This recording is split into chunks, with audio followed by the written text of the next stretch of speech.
Voilà, bonsoir tout le monde. Bonsoir chers followers. Donc, et merci d'être au rendez-vous donc sur Marketing TV Monde. En tout cas, désolé pour ce petit retard donc, qui est dû à des problèmes de réglage. Bon, c'est dû aux aléas du direct. Bon, généralement, les logisticiens sont d'ordinaire très ponctuels. En tout cas, donc, la ponctualité donc, est un maître mot. En tout cas, nous nous excusons vraiment donc, de ce retard. Et nous allons essayer donc de, en tout cas, rattraper donc le temps perdu. Alors, notre cours d'aujourd'hui parlera certainement d'assurance, mais assurance donc dans la branche transport. Donc, comme vous le savez si bien, bon, nous sommes donc des logisticiens, donc formateurs. Nous formons en tout cas des étudiants et des professionnels donc, sur les métiers de la logistique donc, et des transports. N'est-ce pas? Alors, je commence d'abord par remercier encore une fois donc, tous nos followers, particulièrement nos chers collègues, en tout cas qui sont donc, à l'initiative donc, de cette belle œuvre. Il s'agit exactement d'abord de M. Laïba Mbasek, certainement que je ne tarderai pas à rencontrer. Monsieur Khalifa Babakar Dramé, d'ailleurs, donc, il me signale qu'il est là. N'est-ce pas? Voilà, bon, il y a Fatou Ndiaye Sow, donc en tout cas une étudiante donc remarquable que nous ne sommes pas prêts donc d'oublier. Et tous les followers donc qui vont certainement donc nous suivre, n'est-ce pas? Voilà, donc je vois donc M. Moujtaba Kane, Moujtaba, donc en tout cas merci également pour vos, donc le travail remarquable donc, que vous effectuez donc, sur MTV Monde. Un de mes étudiants également, M. Chertiam, Aliou Diouf, en tout cas merci beaucoup, Neneba. Donc merci vraiment donc d'être au rendez-vous. Nous allons donc parler évidemment donc d'assurance transport. Donc bonsoir tout le monde, donc bonsoir cher, merci beaucoup, donc merci d'être là. Merci beaucoup. Alors, donc sans plus tarder, nous allons donc entrer dans le vif donc, du sujet et parler donc d'assurance transport. Donc merci également à ma sister, donc Nilan Ndiaye. Bon, merci Nilan Faye aussi. Alors, je disais que le transport déjà est une activité donc qui génère donc beaucoup de flux. Donc lorsqu'on parle de transport, ben, je peux même dire qu'aucune activité donc économique ne peut se faire donc sans transport, aucune. Donc je défie donc quiconque, soit l'activité est directement liée au transport ou indirectement. Ce qui fait que donc c'est des millions, voire même des milliards de personnes donc, qui circulent dans le monde par an, n'est-ce pas, quel que soit le pays. C'est des milliards de tonnes de marchandises également qui circulent donc dans le monde par an. Donc ce qui fait qu'aujourd'hui, l'activité de transport est une activité, n'est-ce pas, sur laquelle même donc repose l'économie. Bon, ce que je dis là, je pense que donc mes collègues M. Dramé, M. Mbakegei, n'est-ce pas, donc qui vient de terminer en tout cas une brillante intervention, donc pourront certainement donc confirmer. Maintenant, lorsqu'on parle donc d'assurance transport, moi je pense que donc il y a deux questions particulières donc à se poser. Abdoulaye, donc merci. Donc je disais Abdoulaye qu'il y a deux questions particulières donc à se poser. Donc la première question c'est quoi assurer? D'abord, n'est-ce pas? Et la deuxième question c'est pourquoi une assurance en transport? Donc quoi assurer en transport?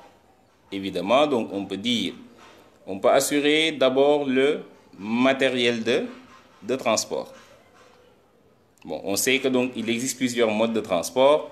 Bon, il y a le mode maritime, il y a le mode aérien, il y a donc le mode terrestre.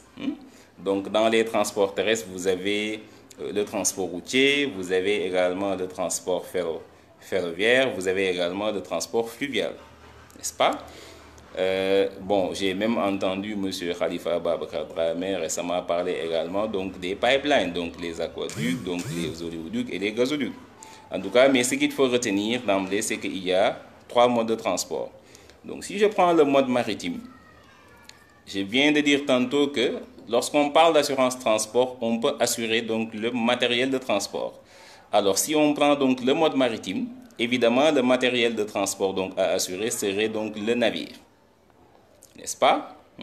Si c'est par voie aérienne, donc le moyen de transport à assurer serait certainement donc l'aéronef, ou bien si vous voulez donc l'avion. Donc si je prends donc la voie donc ferroviaire, certainement ce sera donc le train, etc., etc.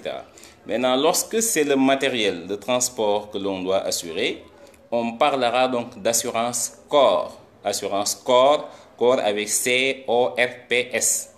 Assurance corps de navire, assurance corps d'aéronef, assurance corps de train, j'en passe. N'est-ce pas?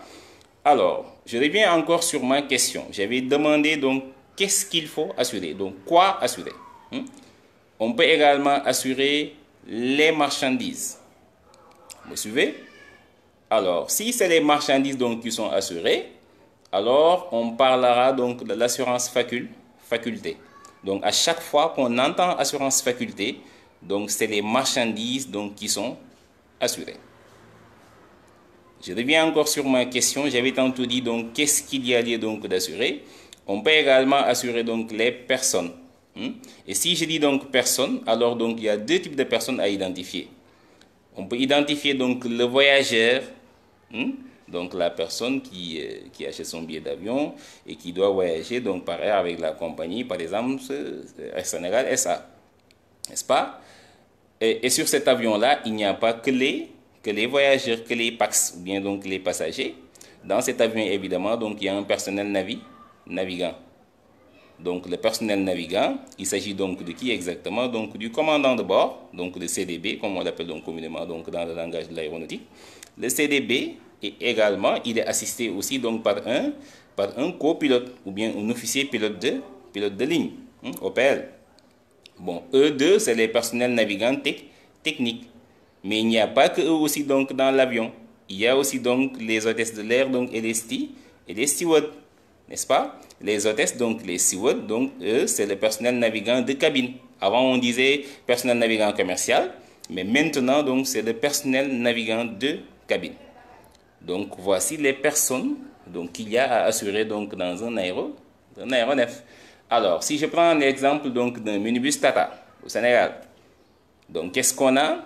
On a donc le chauffeur, le conducteur, et on a donc son receveur et aussi donc les voyageurs donc dans ce minibus Tata. Voici donc les personnes qu'il y a à assurer. Maintenant, ces personnes-là sont prises en charge par quoi? Par l'assurance donc de responsabilité civile donc du transporteur. Donc vous me suivez? Alors, je récapitule. Donc qu'est-ce qu'il y a à assurer? Donc c'est le matériel de transport. Si c'est le matériel de transport donc qui est assuré, on parle donc d'assurance corps. Assurance corps de navire, assurance corps d'aéronef, assurance corps de train, etc. Si maintenant c'est les marchandises qui sont assurées, on parle donc d'assurance faculté. Faculté, F-A-C-U-L-T, accent aigu. Assurance faculté. Maintenant, si c'est les personnes qui sont assurées, donc là on parlera donc d'assurance des responsabilités civiles. Donc nous venons d'identifier donc toutes les personnes, en tout cas tout ce qu'il y a assuré donc en matière de transport. Je salue très chaleureusement Monsieur Makam donc Diallo. Je salue également mon jeune frère Mohamedou Al-Amin, notre frère donc cadet. Je rappelle aussi que M. Tierno Alassane Sow, en tout cas l'éminent prof aussi, est en train donc de nous suivre. En tout cas, merci d'être présent tout le monde. Donc nous allons continuer donc sur notre lancée. Donc j'ai déjà répondu donc à la première question, qu'il s'agissait, n'est-ce pas, de dire exactement donc quoi assurer. Maintenant, je m'en vais donc avec la deuxième question. La deuxième question, c'est quoi? Pourquoi une assurance? Pourquoi il faut assurer? N'est-ce pas? Alors, pour répondre à cette question, Je pense que lorsqu'on parle d'assurance déjà, donc le mot il est frappant. C'est parce que simplement il y a donc la présence de risques. Il y a la présence de risques. Tout le monde sait, Monsieur Khalifa Ababacar Dramé, tout le monde sait que en matière donc de transport, donc les acteurs sont en train en tout cas de faire le maximum d'efforts pour que les marchandises puissent voyager en sécurité. Donc la sécurité maritime a été renforcée, n'est-ce pas, avec donc le code ISPS, n'est-ce pas, la convention SOLAS, la sécurité aérienne également, n'en parlons pas. Monsieur Momodou Biran Mbodj, donc l'annexe 19 donc de l'OACI. Donc quel que soit le mode de transport, tout le monde sait que donc la sécurité donc a été renforcée parce que c'est vu donc les enjeux. C'est des milliards de dollars qui transitent donc dans le monde par an. Les enjeux sont énormes, n'est-ce pas? Et à chaque fois donc il y a un problème. Donc les praticiens donc ne vont pas me démentir. Les praticiens ne vont pas me démentir. Généralement, lorsqu'il y a un problème, tout le monde se renvoie la balle. Le vendeur ne veut jamais endosser donc la responsabilité. Le transporteur également va dégager, n'est-ce pas, donc tout à la touche. L'acheteur également, il se sent donc lésé. Les intermédiaires, donc les acteurs, les ayants droit, à chaque fois qu'il y a un problème, généralement, tout le monde essaie donc en tout cas de se démarquer. N'est-ce pas? Alors, c'est parce que simplement, il y a la présence donc de beaucoup de risques. Un navire, n'est-ce pas, peut avoir à son bord donc 5000 conteneurs, 10 000 conteneurs pendant la traversée maritime. Comment on l'appelle, une forte tempête donc se produit. Bien vrai que les navires peuvent résister aux tempêtes, c'est juste un exemple que je donne. Donc une tempête, n'est-ce pas, donc se produit. Le navire donc est tellement secoué, donc il y a des conteneurs donc qui sont tombés par-dessus bord. Qui va endosser donc cette responsabilité? On verra ultérieurement. Mais l'essentiel, je voulais simplement montrer par là que le risque, il est là. Et encore, le risque zéro n'existe nulle part. Le risque zéro n'existe nulle part, n'est-ce pas? Donc, il y a la présence de risque. Donc, il faut impérativement alors une assurance donc, pour couvrir, n'est-ce pas, donc d'éventuelles pertes. Donc, c'est la première réponse. Donc, je disais tout à l'heure, donc, pourquoi assurer? C'est parce qu'il y a la présence de risques. On peut avoir donc des risques qui peuvent survenir au cours de l'opération de transport et affecter à la fois le matériel de transport et sa marchandise. Un crash d'avion, lorsque l'avion tombe, généralement, toutes les cargaisons sont perdues. Et généralement, même lorsqu'un avion tombe, les gens ne vont pas se cantonner à vouloir récupérer donc, des marchandises en pleine Amazonie. Si l'avion tombe, par exemple, en Amazonie, n'est-ce pas, les gens ne vont pas se fatiguer à aller chercher donc, du fret. Les recherches seront plutôt orientées vers la recherche donc de survivants, bon, je dirais même donc des miraculés, et même donc vers la recherche donc des fameuses boîtes noires, parce que lorsqu'un avion tombe, donc l'exploitant donc de l'aéronef a l'obligation de dire aux parents de victimes donc les raisons pour lesquelles donc l'avion est tombé, ce qui fait que donc les gens ne vont pas se fatiguer à aller chercher donc du fret. N'est-ce pas? Le navire, donc, il a sombré. Généralement, lorsqu'un navire donc, a un naufrage, il est donc dans les profondeurs donc, maritimes. Les gens ne vont pas se fatiguer à aller chercher donc, des marchandises à l'intérieur. N'est-ce pas? Donc, merci, M. Dramé. Le risque zéro donc, est utopique. Merci encore une fois.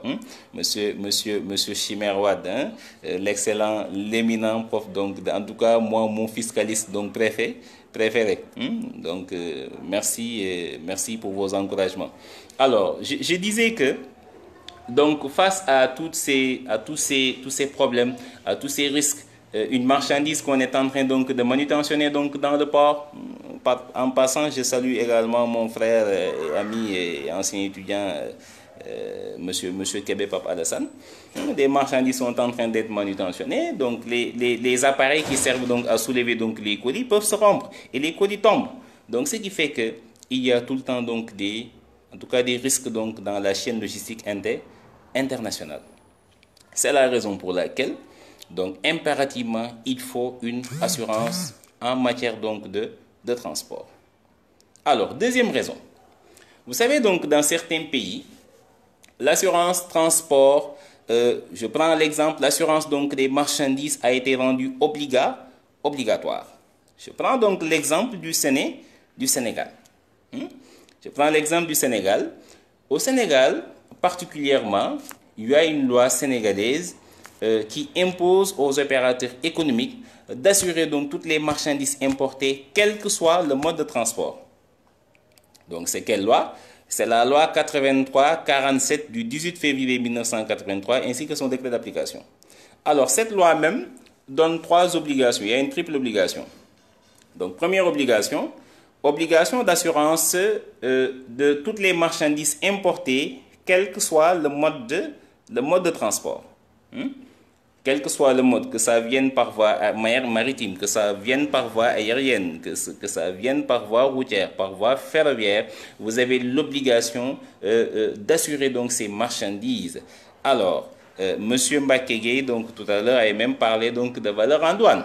Et dans cette valeur en douane, évidemment, donc il y a le montant de l'assurance. Donc juste pour montrer que l'État donc a les mécanismes pour contrôler réellement si vous avez assuré donc vos marchandises. Vous voyez? Donc cette loi-là dit qu'il faut impérativement, et c'est une obligation, c'est obligatoire, il faut assurer toutes les marchandises importées, donc quel que soit le mode de transport. Donc première obligation. Deuxième obligation, obligation d'assurance de tous les corps de navires battant pavillon sénégalais. Alors, nous sommes donc dans notre jargon, bon, nous qui évoluons donc dans le domaine des transports, mais pour nos followers, n'est-ce pas, en tout cas qui sont des profanes ou bien donc des néophytes, un navire donc qui bat pavillon sénégalais est un navire qui est immatriculé au Sénégal. C'est un navire donc qui a la nationalité sénégalaise. Alors, je fais une petite parenthèse juste pour dire que un navire, donc, il a une personnalité juridique qui est similaire à une personne physique comme vous et moi. Il est individualisé par un nom, il a un domicile, il a une nationalité, sa mise en circulation comme sa disparition font l'objet d'actes juridiques similaires à ceux qui pèsent sur les personnes physiques. Donc vous voyez, un navire donc a une nationalité. Je pense qu'on va en parler même tout à l'heure, hein, s'il plaît à dire. Alors, cette loi dit qu'il faut assurer donc toutes les marchandises, il faut assurer autant pour moi donc tous les corps de navires qui battent pavillon sénégalais. Et c'est pas terminé. C'est pas terminé. Il y a une troisième obligation.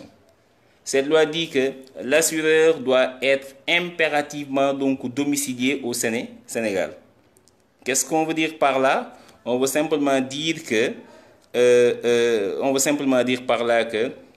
il faut impérativement que l'assureur donc soit au niveau local, donc une assurance locale. Donc vous voyez. Maintenant, je reviens encore sur ma question pour que les gens puissent suivre. Hein. Les gens puissent suivre, donc voilà, en tout cas ce que je suis en train donc de dérouler.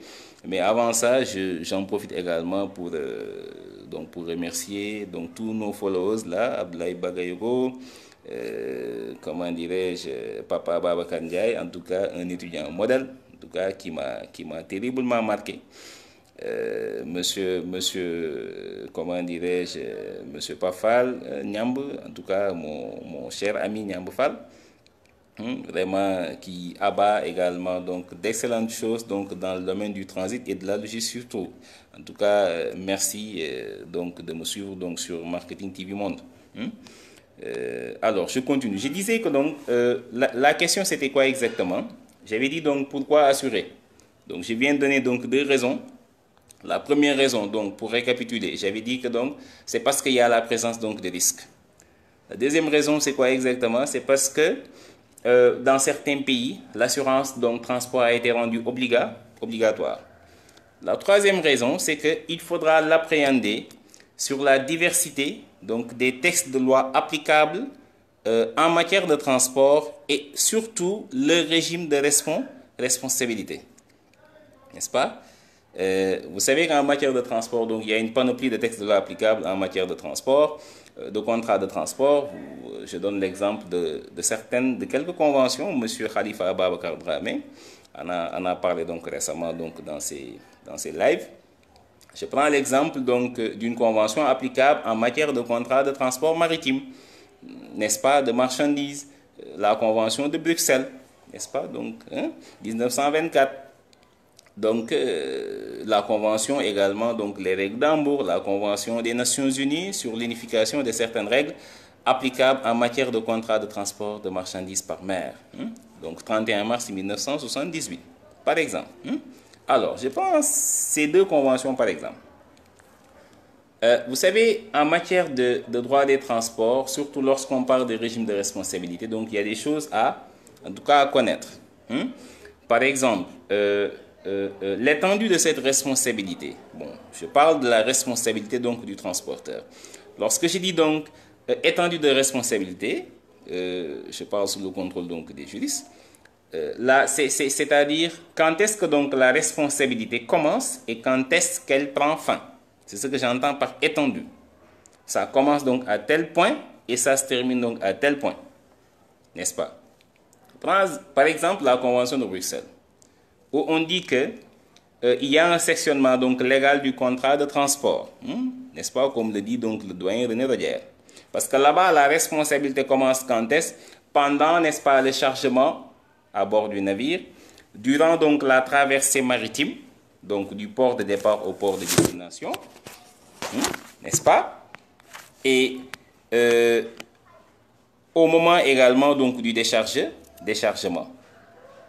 Ce qui veut dire que si la marchandise donc est endommagée, donc avant, n'est-ce pas, donc la prise en charge, n'est-ce pas? Cela veut simplement dire que donc le transporteur ne vous indemnisera pas.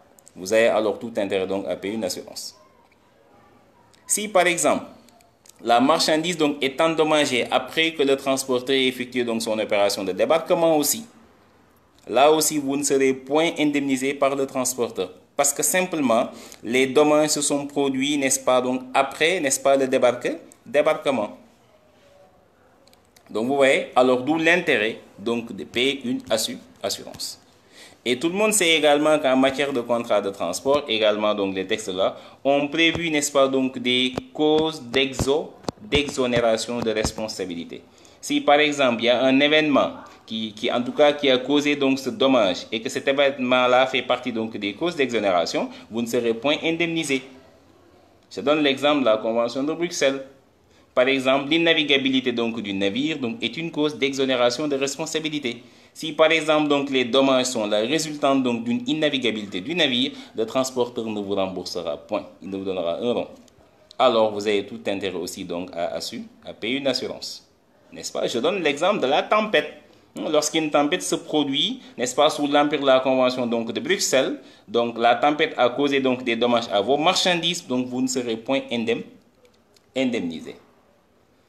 Et encore, les textes de loi aussi ont prévu, comment on l'appelle, donc des plafonds donc de limitation de responsabilité ou bien plafond d'indemnisation si vous voulez. Si maintenant vous avez eu un dommage et que le dommage il est avéré que c'est le transporteur donc en tout cas qui est responsable et qu'il doit même vous indemniser. Maintenant l'indemnisation est calculée sur la base donc de plafond. Vous voyez? Donc, je donne l'exemple de Bruxelles, donc 666,67 DTS donc en tout cas donc par colis, donc ou 2 DTS donc par kilogramme. Donc pour ceux qui ne savent pas, donc nos profanes là, DTS signifie simplement donc droit de tirage spéciaux. Donc droit de tirage spéciaux, c'est un panier de monnaie fictif, n'est-ce pas, donc qui a été édicté par le FMI, donc le Fonds monétaire international, n'est-ce pas? Donc si par exemple vous avez eu donc des dommages et que l'on calcule, n'est-ce pas, donc le montant que l'on doit vous indemniser donc sur la base, n'est-ce pas, de ce que vous avez réellement perdu. Après on le compare donc avec les plafonds mis en place. Si le montant que l'on doit vous indemniser est supérieur donc au montant plafonné par le transporteur, il ne vous donnera que le montant plafonné. Ce qui veut dire qu'il va vous indemniser donc de manière partielle. Alors vous avez donc tout intérêt donc à payer une assurance. Donc vous voyez, donc grosso modo, donc voici les raisons en tout cas donc qui motivent donc l'assurance, n'est-ce pas, en tout cas qui justifient donc les raisons pour lesquelles donc il faut payer une assurance. Bon, ce qui est sûr et certain, en tout cas le thème que nous sommes en train donc de développer certainement fera l'objet donc de plusieurs lives parce que Ce qui est sûr et certain, donc si on veut développer donc tout ça, assurance corps de navire, assurance aéronautique et spatiale, assurance, comment on l'appelle donc, faculté, assurance responsabilité donc civile, je pense que un live donc ne suffit pas. En tout cas, ce qui est sûr et certain, on sera donc dans l'obligation donc de faire plusieurs lives. Mais je pense que la première partie que je vais essayer donc de développer, je vais d'abord parler donc un peu d'assurance corps de navire avant donc d'attaquer donc la partie assurance faculté, n'est-ce pas? Donc notre première partie, en tout cas, ce live là sera dédié exclusivement donc à l'assurance corps de navire.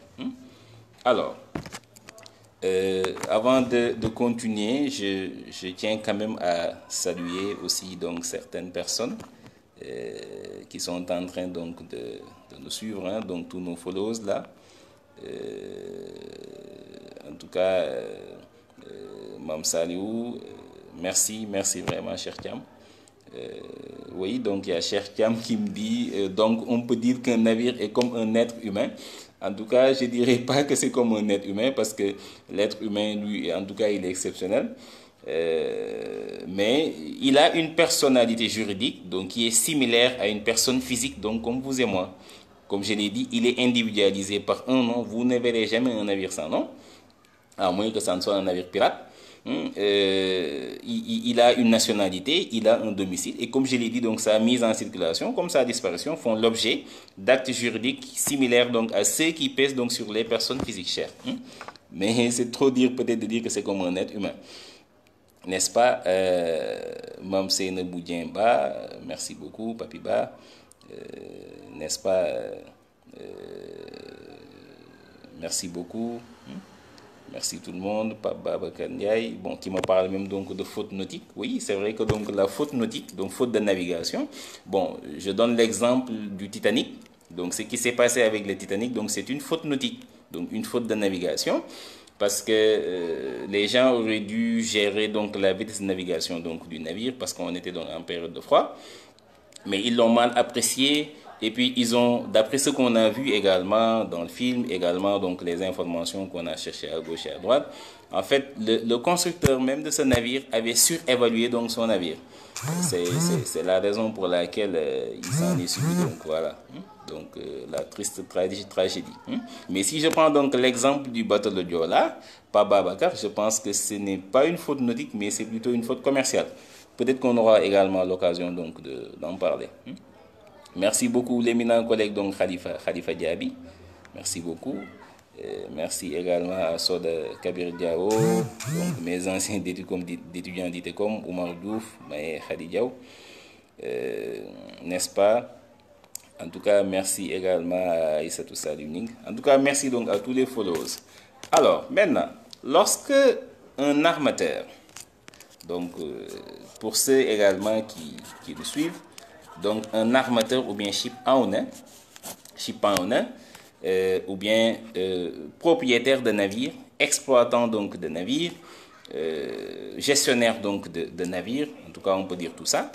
Lorsqu'un armateur donc se présente au niveau donc d'une compagnie d'assurance pour que l'on assure son navire, ce qui est sûr et certain, l'assureur devra demander beaucoup d'informations donc concernant ce navire. N'est-ce pas? En tout cas, il y aura donc des informations qu'il cherchera, et c'est très normal, avant même donc de décider donc d'assurer ce navire. Alors, il lui faudra donc connaître certainement son nom, connaître donc comment on appelle son domicile, connaître donc sa nationalité, quel type de navire. Donc il y a toutes ces informations donc en tout cas à chercher. Ce qui fait que donc en préliminaire, on va quand même parler donc du navire et de certains donc de ses aspects, certains de ses aspects techniques en tout cas indispensables pour que l'assureur prenne une décision. Si on va l'assurer ou bien si... Désolé donc pour cette petite interruption parce que j'avais reçu donc un appel. Donc un appel téléphonique, n'est-ce pas? Alors je disais que c'est très normal donc que l'assureur donc demande toutes ces informations-là. Alors, il va demander donc le navire.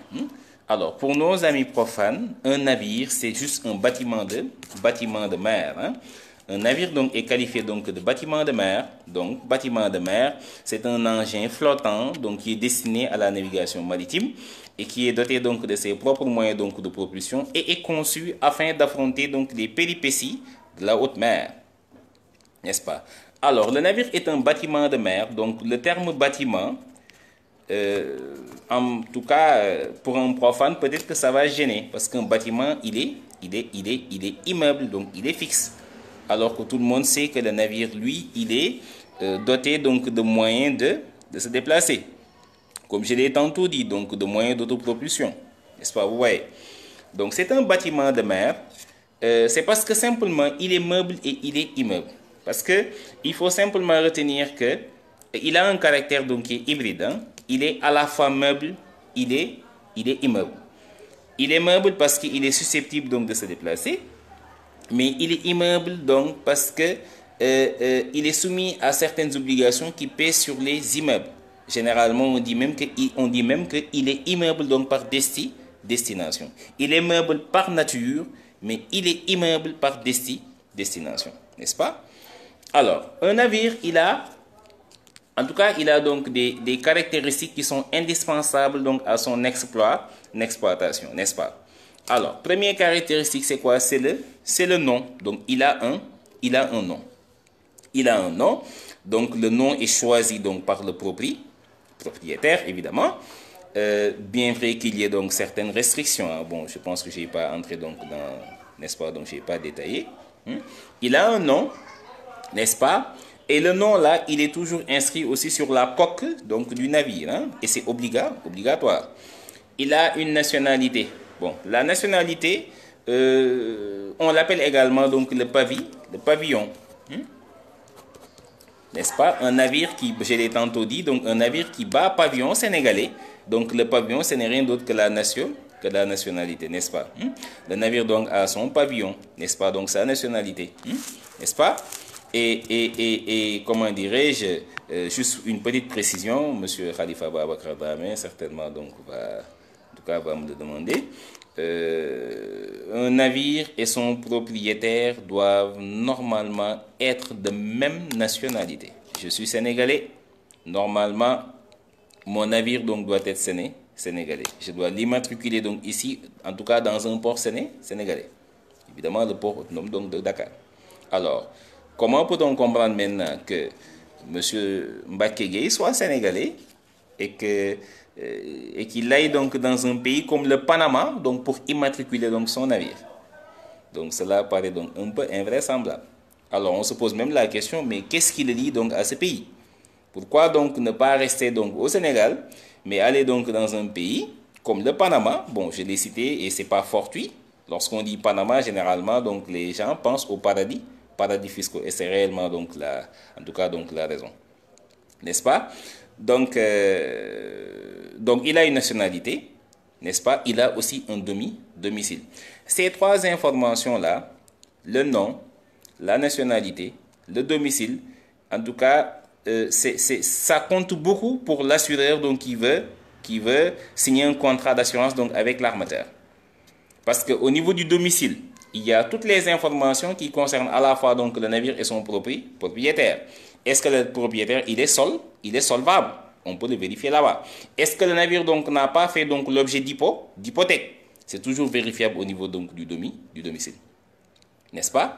Et encore, la nationalité, ça permet simplement également à l'assureur de voir si par exemple ce navire-là, il n'a pas une nationalité autre que celle de son propriétaire. Parce que généralement, donc, les navires qui ont une nationalité donc, différente donc, de celle de leur propriétaire, on les qualifie donc de pavillons de complaisance. N'est-ce pas? Parce que dans la complaisance, donc, il n'y a aucun lien entre les pays de matriculation donc, et le propriétaire. Ce qui est même en contradiction avec une convention que M. Khalifa Dramé donc, a citée donc, récemment, la convention donc, des Nations Unies donc, sur le droit de la mer, donc la CNUDM donc, 1982. Donc cette convention dit que il doit y avoir donc un lien substantiel donc, entre le propriétaire donc, et le pays d'immatriculation. Donc, vous voyez, n'est-ce pas? En tout cas, donc, il y a plusieurs caractéristiques qui vont certainement nous intéresser sur le navire, mais je peux vous dire que l'essentiel, c'est de connaître donc le nom du navire, de connaître, n'est-ce pas, donc son domicile et de connaître donc la nationalité, n'est-ce pas? C'est des caractéristiques, en tout cas, qui sont indispensables donc à son exploitation, n'est-ce pas? Je tiens également à... c'est un plaisir donc de voir certaines personnes parce que j'avoue que ça fait donc certainement plus de 5 ans, n'est-ce pas, ou bien voire même plus, qu'on n'a pas eu de nouvelles. Mais comme on l'a dit, pas de nouvelles, donc bonne nouvelle. Malick Sène, n'est-ce pas, ce fut vraiment un plaisir. Lacito Cissé, ça je pense que c'est depuis donc Subdeco. En tout cas, merci donc de nous suivre. N'est-ce pas,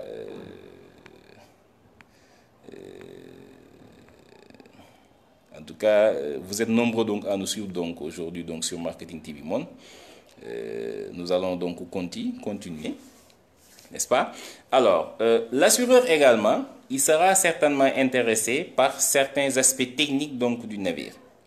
Et parmi ces aspects techniques, le premier aspect en tout cas qui va l'intéresser donc c'est un aspect en tout cas qui intéresse tout le monde, hein, et c'est un aspect même donc qui est indispensable donc à l'exploitation du navire. Et cet aspect donc on l'appelle donc le tirant d'eau, n'est-ce pas? C'est un aspect qui s'appelle donc le tirant d'eau. Donc pour les profanes, le tirant d'eau, c'est la distance verticale. En tout cas, bon, pour que les gens puissent comprendre mieux, c'est la partie donc immergée donc du navire. C'est ça qu'on appelle donc le tirant d'eau. Je vois ici Mam Salou qui me demande si est-ce que si le navire et son propriétaire ne sont pas de même nationalité, est-ce que ça posait donc des problèmes? Bon, on va essayer donc de répondre après.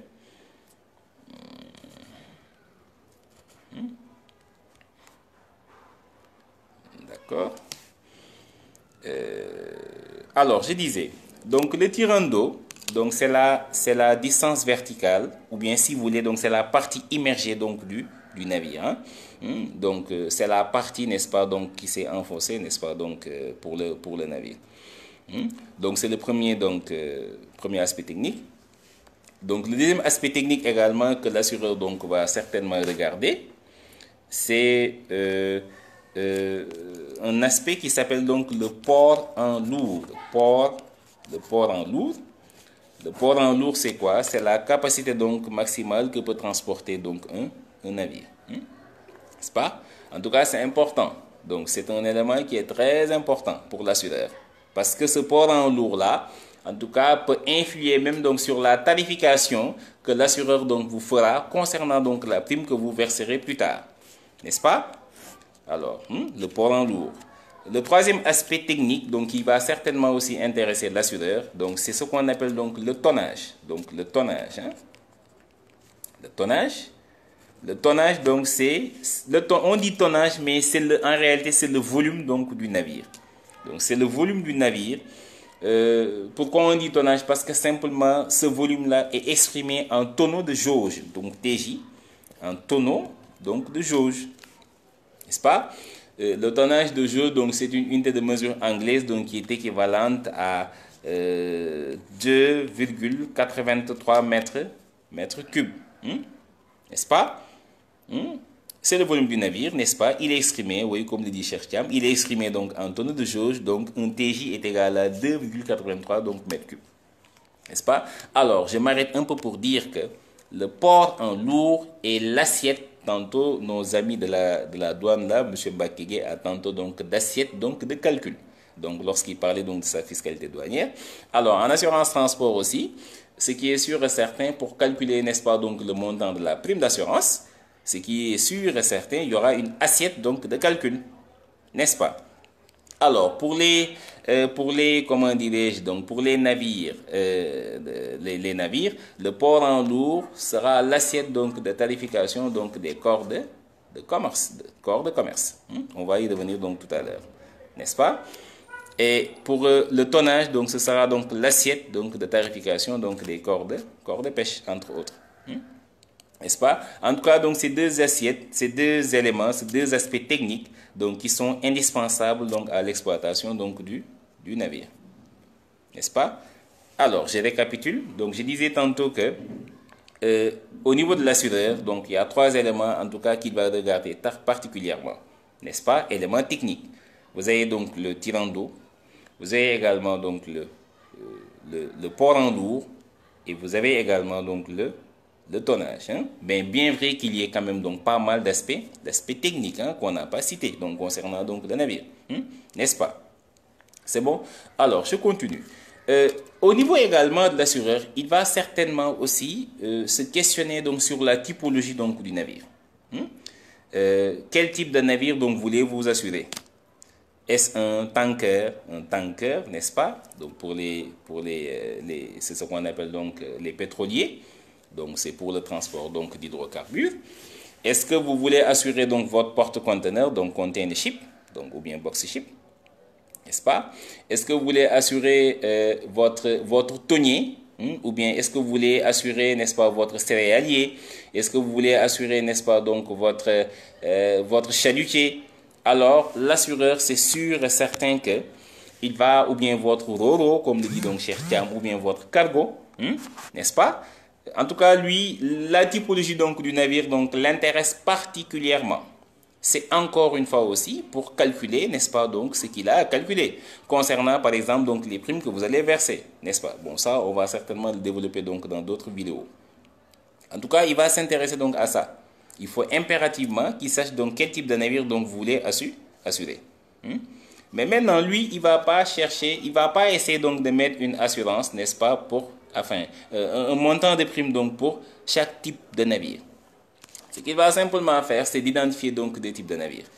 Est-ce que votre navire donc est un navire de commerce ou bien est-ce que c'est un navire de pêche ou bien est-ce que c'est d'autres types de navires?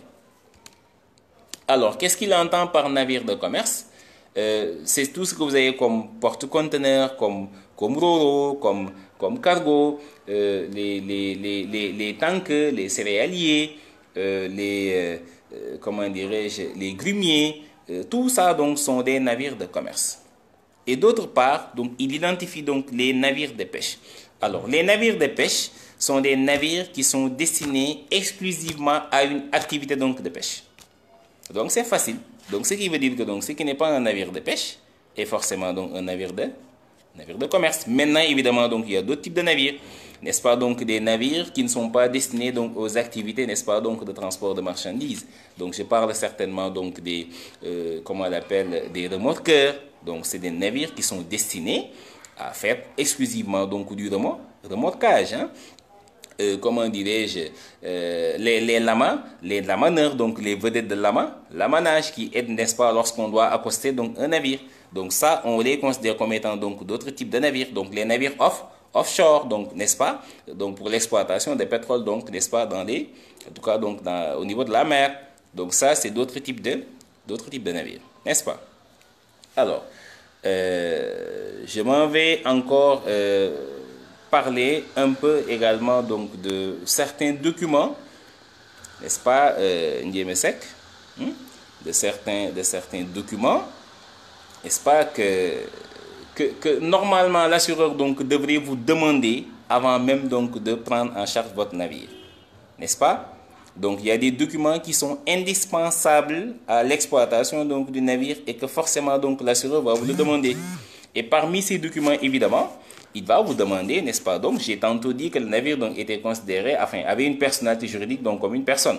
Il va certainement donc vous demander donc la pièce d'identification de ce navire, n'est-ce pas? La pièce d'identification donc de ce navire, donc si vous le savez déjà, la pièce qui permet donc d'identifier donc le navire, et sur cette pièce donc il y a toutes les caractéristiques donc du navire, n'est-ce pas, son âge, son propriétaire, son nom, sa nationalité, bon, les aspects que j'ai tantôt évoqués, le tirant d'eau, comment dirais-je, le port en lourd, la largeur du navire, donc sa longueur, sa typologie, ou bien n'est-ce pas, la step.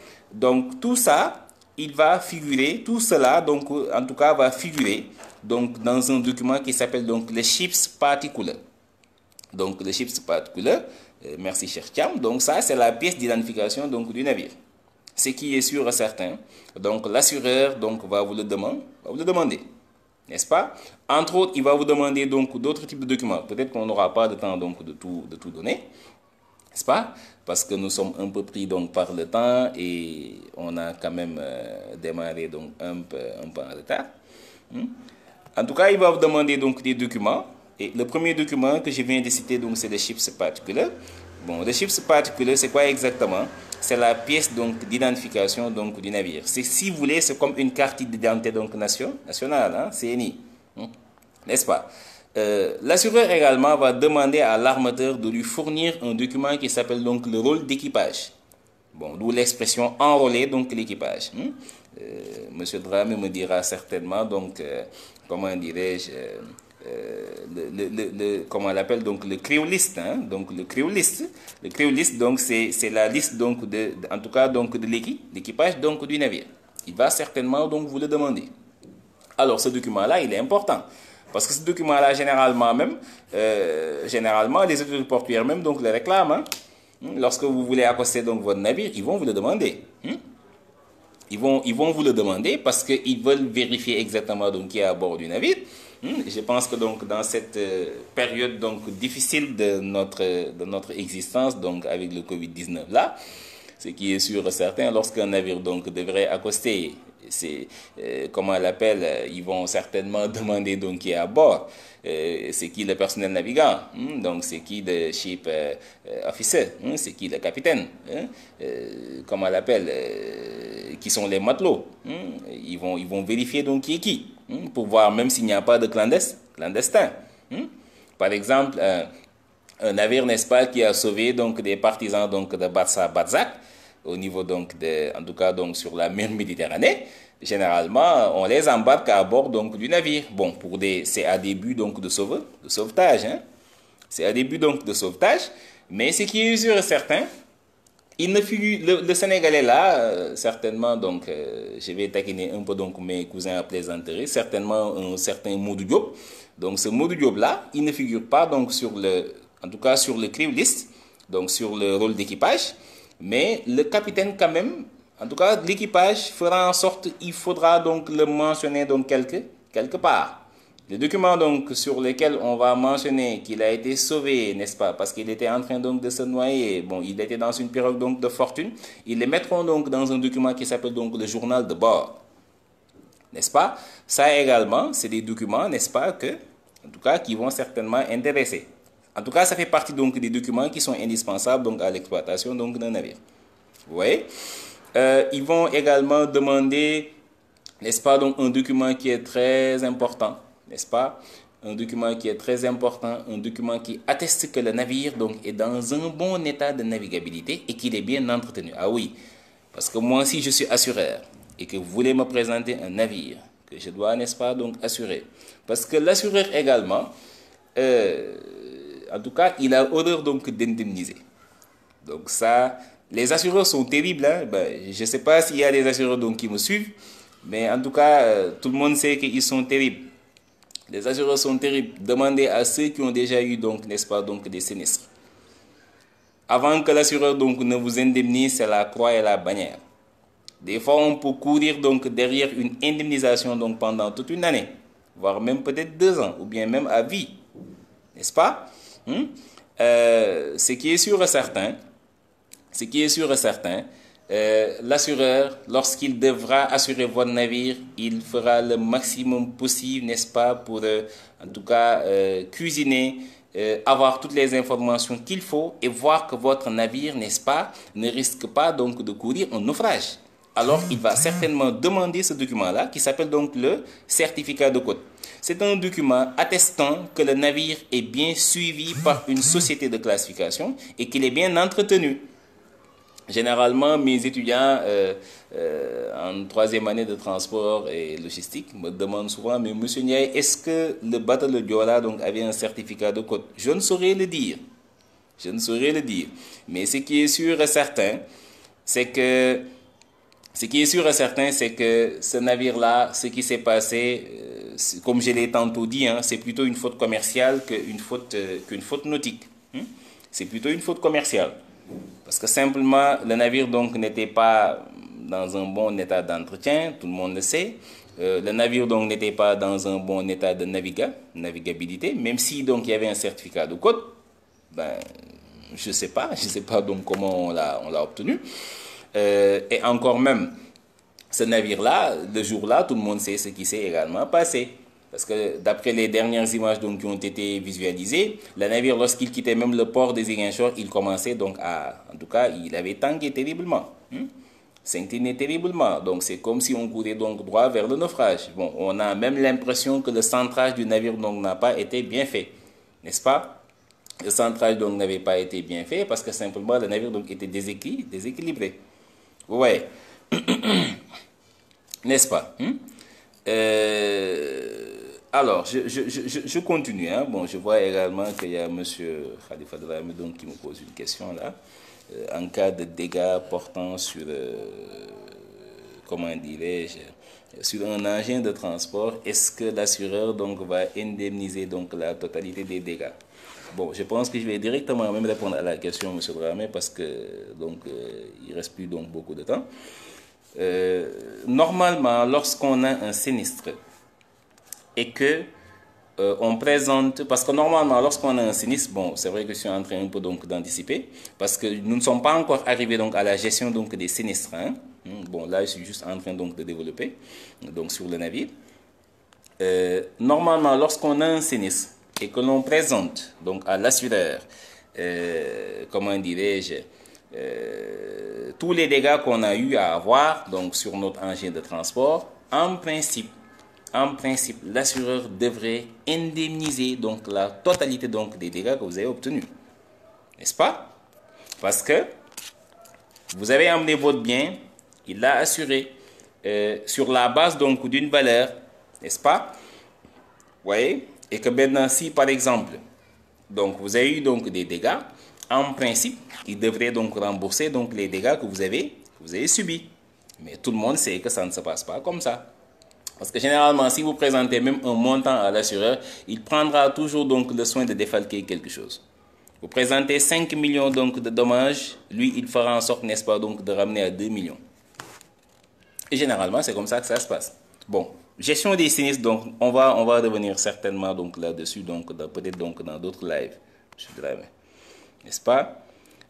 Bon, il y a Mam Saliou qui me demande quelle est la différence donc entre faute commerciale et faute nautique. Donc une faute nautique, donc c'est une faute de navigation, n'est-ce pas?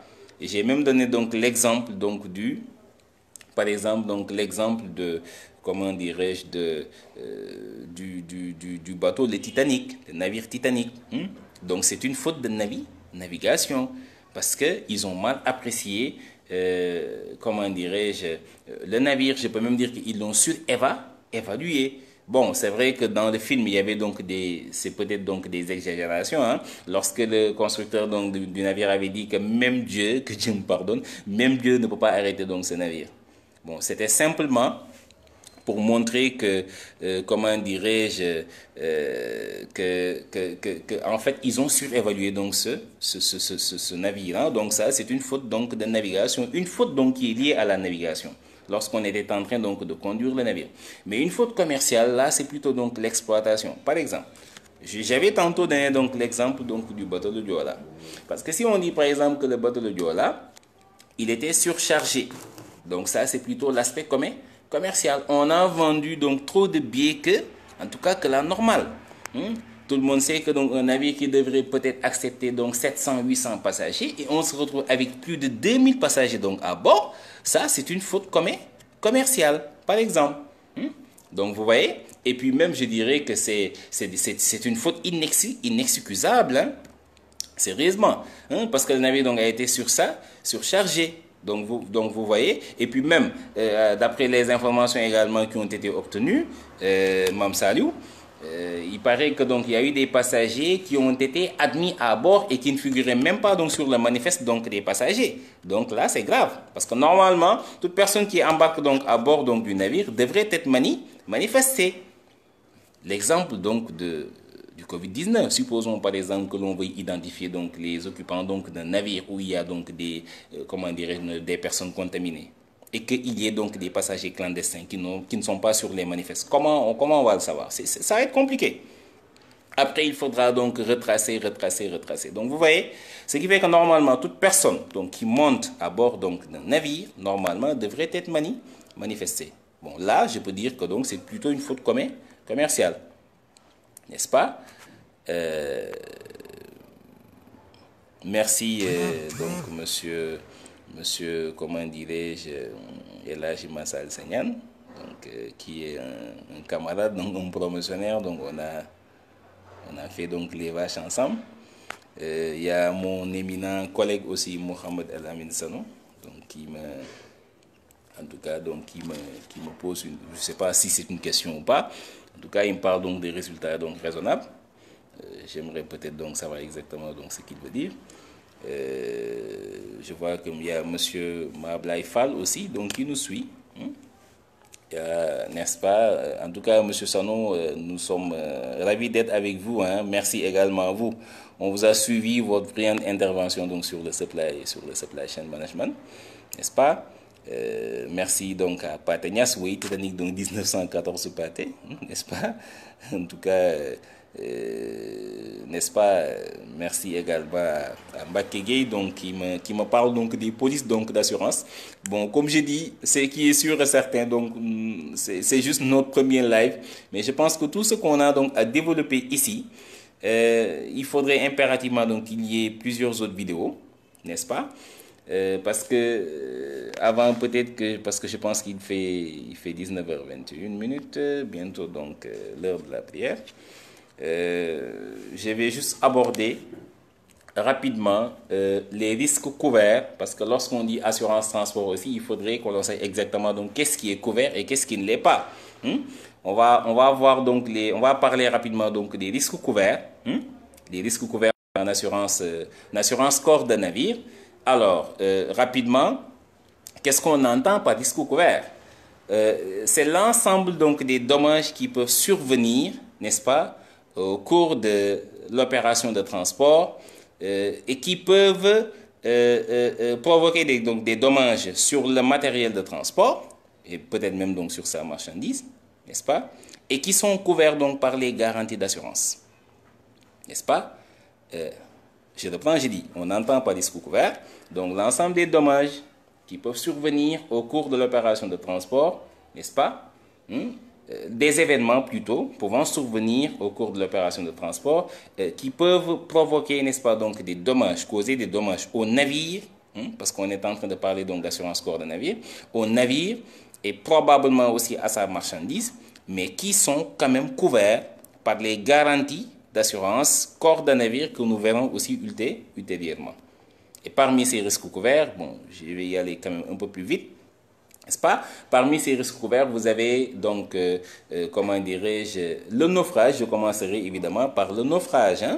Le naufrage. Le naufrage, c'est quoi? C'est une destruction ou perte totale du navire qui, en cours de navigation, coule et est réduit à l'état d'épave. Par exemple, le sort qui a été réservé donc, au bateau de Diola. Le bateau de Diola a eu un naufrage. C'est dommage donc de le rappeler tout le temps. J'espère bien que je ne suis pas en train de rappeler donc des souvenirs difficiles à certains. Mais l'exemple du bateau de Diola donc, est un exemple patent. Donc c'est un cas de naufrage, n'est-ce pas? Parmi les risques couverts également, vous avez donc la tempête, évidemment. Donc les tempêtes aussi font partie donc des risques que les assureurs donc vont prendre en charge, en tout cas vont couvrir. Vous avez également l'incendie.